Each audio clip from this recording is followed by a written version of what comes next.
नमस्ते दोस्तों। आज की कहानी के माध्यम से हम जानेंगे कि क्यों मानी जाती है काली बिल्ली अशुभ। क्या कारण है कि लोग रोती हुई बिल्ली को भगाते हैं। आशा है आपको कहानी बहुत पसंद आएगी। आइए सुनते हैं। एक गांव में एक बुढ़िया थी। बेचारी को ठीक से दिखाई भी नहीं पड़ता और चलने फिरने में भी उसको समस्या होती। उस पर से उसकी मुर्गियां चराने वाली लड़की नौकरी छोड़कर भाग गई। बेचारी बुढ़िया सुबह सुबह मुर्गियों को चराने के लिए खोलती तो वे पंख फड़फड़ाती हुई सारी की सारी बुढ़िया के घर की चार दीवारी फांद कर अड़ोस पड़ोस के घरों में भाग जाती। को कुड़कुड़ कुड़कुड़ करती हुई पूरे मोहल्ले में हल्ला मचाती घूमती।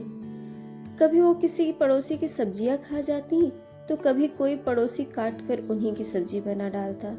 दोनों ही स्थितियों में नुकसान बेचारी बुढ़िया का ही होता। जिसकी सब्जी बर्बाद होती वह बुढ़िया को भला बुरा कहता और जिसके घर मुर्गी पकती उसे बुढ़िया की दुश्मनी हो जाती।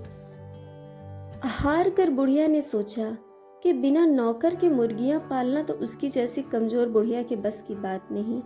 भला वो कहाँ तक डंडा लेकर एक एक मुर्गी हाँकती फिरे। जरा सा काम करने में ही उसका दम फूल जाता है और बुढ़िया निकल पड़ी लाठी टेकती हुई नौकर की तलाश में। पहले तो उसने अपनी पुरानी मुर्गियां चराने वाली लड़की को ढूंढा, लेकिन उसका कहीं पता नहीं चला। यहाँ तक कि उसके माँ बाप को भी उसका पता मालूम नहीं कि लड़की आखिर कहाँ गई। नालायक और दुष्ट लड़की, कहीं ऐसे भी भागा जाता है। ना अता ना पता, सबको परेशान करके रख दिया। बुढ़िया बड़बड़ाते हुए और आगे बढ़ गई। थोड़ी दूर जाने पर एक भालू ने बुढ़िया को बड़बड़ाते हुए सुना तो वह सड़क पर आकर बुढ़िया को रोक कर बोला, बुढ़िया नानी नमस्कार। आज सुबह सुबह ही कहाँ जा रही हो? मैंने सुना है कि तुम्हारी मुर्गियां चराने वाली लड़की नौकरी छोड़कर भाग गई है। ना हो तो मुझे ही नौकरी पर रख लो, खूब देखभाल करूंगा तुम्हारी मुर्गियों की। अरे हटो, तुम भी क्या देखभाल करोगे? बुढ़िया ने खिसकाकर उत्तर दिया। एक तो नीरे काले मोटे बदसूरत हो, मुर्गियां तो तुम्हारी सूरत ही देखकर भाग खड़ी होंगी। उस पर तुम्हारी बेसुरी आवाज उनके कानों में पड़ी तो वे लौटकर दड़बे की ओर आएंगी भी नहीं। एक तो मुर्गियों के कारण पूरे मोहल्ले भर से मेरी दुश्मनी हो गई है। दूसरा, तुम्हारे जैसा जंगली जानवर पाल लो तो मेरा जीना और भी मुश्किल हो जाएगा। छोड़ो मेरा रास्ता, मैं खुद ही ढूंढ लूंगी अपने काम की नौकरानी। बुढ़िया आगे बढ़ी तो थोड़ी दूर पर उसे एक सियार मिला और बोला, राम राम बुढ़िया नानी, सुबह सुबह किसको खोज रही हो? बुढ़िया खिसकिया कर बोली, किसको खोज रही हूँ? अरे खोज रही हूँ एक भली सी नौकरानी जो मेरी मुर्गियों की देखभाल कर सके। मेरी पुरानी नौकरानी इतनी दुष्ट छोरी निकली कि बिना बताए ही कहीं भाग गई। अब मैं मुर्गियों की देखभाल कैसे करूँ? कोई कायदे की लड़की हो तो बताओ जो 100 तक गिनती गिन सके, ताकि मेरी 100 मुर्गियों को गिनकर दड़बे के अंदर बंद कर सके। यह सुनकर सियार बोला, बुढ़िया नानी ये कौन सी बड़ी बात है? चलो अभी मैं तुम्हें एक लड़की से मिलवाता हूँ। मेरे पड़ोस में ही रहती है, रोज जंगल के स्कूल में पढ़ने जाती है, इसलिए 100 तक गिनती उसे जरूर आती होगी। अकल भी उसकी खूब तेज है, शेर के मौसी की बेटी है वो। आओ तुम्हें मिलवाता हूँ। बुढ़िया लड़के की तारीफ सुनकर बड़ी खुश होकर बोली, जुग जुग जियो बेटा, जल्दी बुलाओ उसे, काम समझा दूँ। अब मेरा सारा झंझट खत्म हो जाएगा। लड़की मुर्गियों को देखभाल करेगी और मैं आराम से बैठा करूंगी। सियार भाग कर गया और अपने पड़ोस में रहने वाली पूसी बिल्ली को साथ लेकर लौटा। पूसी बिल्ली बुढ़िया को देखते ही बोली, बुढ़िया नानी नमस्ते, मैं कैसे रहूंगी तुम्हारी नौकरानी के काम के लिए? नौकरानी के लिए लड़की की जगह बिल्ली को देखकर बुढ़िया चौंक गई। नाराज होकर बोली, हे भगवान, कहीं जानवर भी घरों में नौकर हुआ करते हैं? तुम्हें तो अपना काम भी सलीके से करना नहीं आता होगा, तो तुम मेरा काम क्या करोगी? लेकिन पोसी बिल्ली बड़ी होशियार थी। मीठी आवाज में मुस्कुरा कर बोली, अरे बुढ़िया नानी, तुम तो बेकार ही परेशान होती हो। कोई खाना पकाने का काम थोड़ी ना है जो मैं न कर सकूंगी। आखिर मुर्गियों को देखभाल ही तो करनी है, वो तो मैं खूब अच्छे तरह से कर लूंगी। मेरी माँ ने तो खुद मुर्गियां पाल रखी हैं, पूरी 100 हैं। उनको गिनकर मैं ही चराती हूँ और रोज गिनकर उन्हें ही मैं दड़बे में बंद करती हूँ। तुमको विश्वास न हो तो मेरे घर चलकर देख लो। एक तो पूसी बिल्ली बड़ी अच्छी तरह से बात कर रही थी और दूसरे बुढ़िया काफी थक भी गई थी, इसलिए उसने ज्यादा बहस नहीं की और पूसी बिल्ली को नौकरी पर रख लिया। पूसी बिल्ली ने पहले दिन मुर्गियों को दड़बे से निकाला और खूब भाग दौड़ कर पड़ोस में जाने से रोका।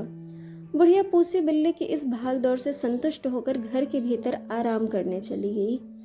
कई दिन दौड़ते भागते बेचारी काफी थक गई थी, तो उसे नींद भी आ गई। इधर पूसी बिल्ली ने मौका देखकर पहले ही दिन 6 मुर्गियों को चट कर गई। बुढ़िया जब शाम को जागी तो उसे पूसी की इस हरकत का कुछ पता न लगा। एक तो उसे ठीक से दिखाई नहीं देता और उसे 100 तक गिनती भी नहीं आती थी। फिर वह भला इतनी चालाक पूसी बिल्ली की शरारत कैसे समझ पाती। पूसी अपनी मीठी मीठी बातों से बुढ़िया को खूब खुश रखती और आराम से दिनों दिन मुर्गियां चट करती जाती। पड़ोसियों से अब बुढ़िया की लड़ाई नहीं होती थी, क्योंकि मुर्गियां अब उनके अहाते में घुसकर शोरगुल नहीं करती थी। बुढ़िया को पूसी बिल्ली पर इतना विश्वास हो गया कि उसने मुर्गियों के दड़बे में जाना ही छोड़ दिया। धीरे धीरे एक दिन ऐसा भी आया जब दड़बे में केवल 20-25 मुर्गियां ही बची। एक दिन शाम के समय टहलते टहलते बुढ़िया दड़बे की तरफ पहुंची। दड़बे में केवल 20-25 मुर्गियां देखकर बुढ़िया पूसी से पूछी, क्यों रे पूसी, बाकी मुर्गियों को तूने चरने के लिए कहाँ भेज दिया? पूसी बिल्ली ने झट से बात बनाई, अरे और कहाँ भेजूंगी बुढ़िया नानी, सब पहाड़ के ऊपर चली गई हैं। मैंने बहुत बुलाया लेकिन वे इतनी शरारती हैं कि वापस आती ही नहीं। ओफो, ये शरारती मुर्गियाँ। बुढ़िया का बड़बड़ाना फिर शुरू हो गया। अभी जाकर देखती हूँ कि इतनी ढीठ कैसे हो गई। पहाड़ के ऊपर खुले में घूम रही हैं, कहीं कोई शेर या भेड़िया आ गया तो ले गया तो हो गया बस काम। बुढ़िया ने ऊपर जाकर देखा तो मुर्गियां तो नहीं मिली, लेकिन वहां पर हड्डियों और पंखों का ढेर लगा मिला। बुढ़िया को समझते देर न लगी कि सारी करतूत पूसी बिल्ली की है।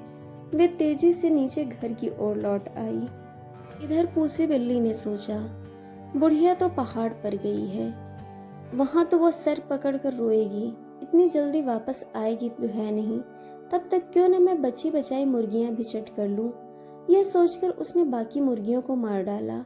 अभी वह बैठी उन्हें खा ही रही थी कि बुढ़िया वापस लौट आई। पूसी बिल्ली को मुर्गियां खाते देखकर वह गुस्से से आग बबूला हो गई और उसने पास पड़ी कोयले की टोकरी उठाकर पूसी के सिर पर दे मारी। पूसी बिल्ली को चोट तो लगी ही, साथ ही उसका चमकीला सफेद रंग काला हो गया। अपनी बदसूरती देखकर वह बुरी तरह रोने लगी। आज भी लोग इस घटना को नहीं भूले और यदि कभी रोती हुई काली बिल्ली दिखे तो सब उसको डंडा लेकर भगाते हैं। अपनी चालाकी का उपयोग बुरे कामों में करने वाले सभी लोगों को पूसी बिल्ली जैसा ही फल भोगना पड़ता है। दोस्तों, आपको कहानी कैसी लगी यह हमें कमेंट करके जरूर बताइएगा और चैनल को सब्सक्राइब, वीडियो को लाइक शेयर करना बिल्कुल मत भूलिएगा। वीडियो देखने के लिए आप सबका बहुत बहुत धन्यवाद। जल्द मिलेंगे एक नई कहानी के साथ।